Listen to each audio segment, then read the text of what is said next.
You sisters, let me tell you, the man might look younger, but in his heart, he might be very mature. Because by the time a boy comes and gets the audacity to come and say, Esther, I'm asking you out. Carolina, I'm asking you out. Do you know the courage men go through to come and just ask a lady out? Well, then, one thing I know.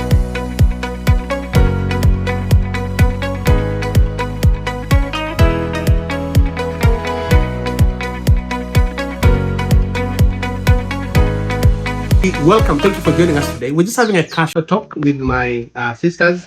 With me here is Carolina, and then she comes from North Carolina, right? No. Where? That's a hard question. Pass. Okay, pass. you come from which state in Uganda? Well, I was born in Tororo, Okay. eastern part of Uganda. Yeah. And I have grown up in Busia. Oh. I have grown up in Jinja. I have grown up in... That's enough. Okay. Let's go to the description now. So we will begin with you, Esther. Yes. And as Are the we moment. beginning with her? Yes. Oh, let's begin with you. No, don't begin with me. Okay, let's begin with yeah, Esther. So Esther, as there a time the boy came and asked you out and you said no? Yeah, several times. Can you narrate that instant how it was? Don't tell us the name because he might be watching us right now. One is well, he was very childish. You were packing his like. No, well, thinking about a relationship, you need to be with someone who is mature. Yeah. And each time, especially for a girl, when you feel you're more mature than the boy, then that is disaster. Hi. I felt he was very immature.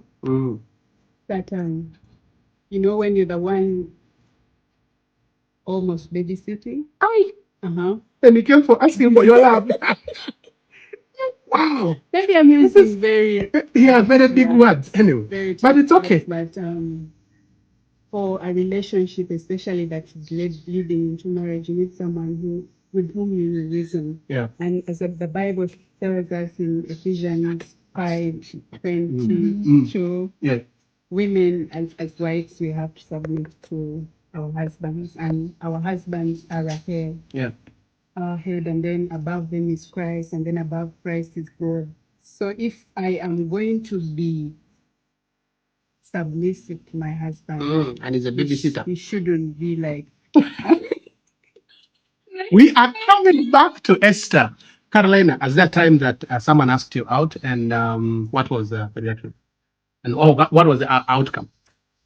Well, yeah, I guess a similar story to Esther's. There was someone that was younger than me and much less mature than me, and that I also knew was not a good situation. You sisters, let me tell you, the man might look younger, but in his heart, he might be very mature.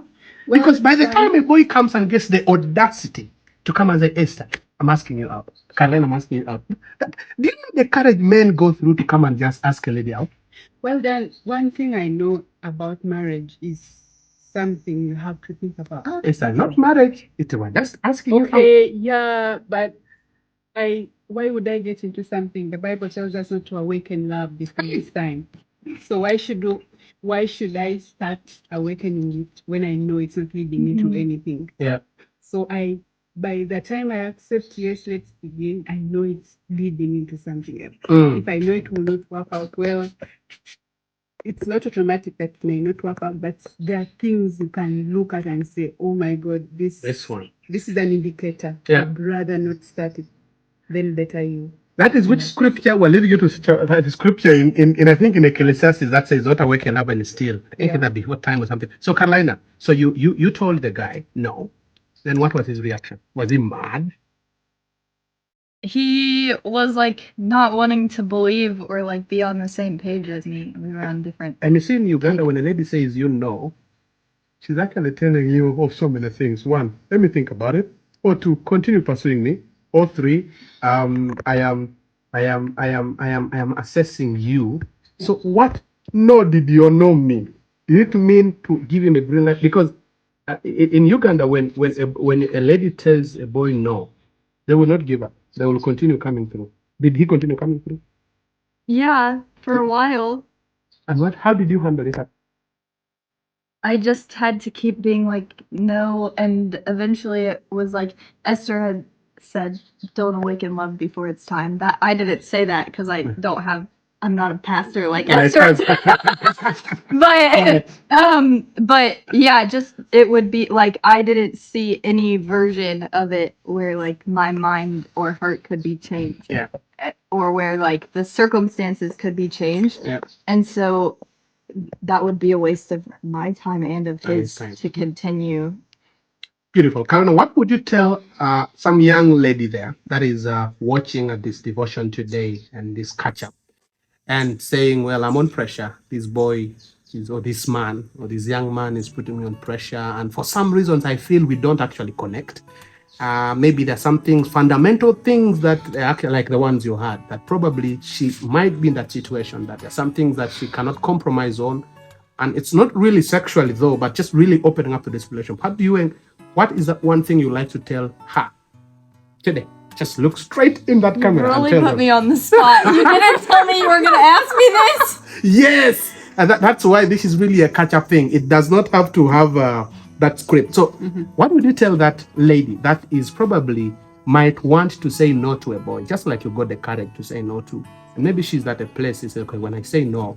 There are people that end up losing you. Yes, but also there are people who think saying no, I don't want to hurt him. I don't want to make him feel bad. So they end up getting into a relationship because they want to make the other person be happy. Now, at their own expense. And so listening to you, I feel that you actually took a step after assessing that, no, this can't go anywhere. So there might be someone who needs to hear that today, like a word from the Lord through Carolina. Yes. I think to me, like, it wasn't worth moving into something that in some cases could have been worse than what I'm already in. Like, just some people are just like, I just need to be in a relationship and just be like, I just don't want to be single anymore. Yeah. And in some cases, like other people are. Then other cases, in some cases, you then put yourself in a worse situation than you already are by just running into something that you don't feel right about. If you're not trusting yourself in that decision. Let me tell you, young lady and young man, do not get into a relationship because you want to make that lady happy, or don't make because you want to make that man happy.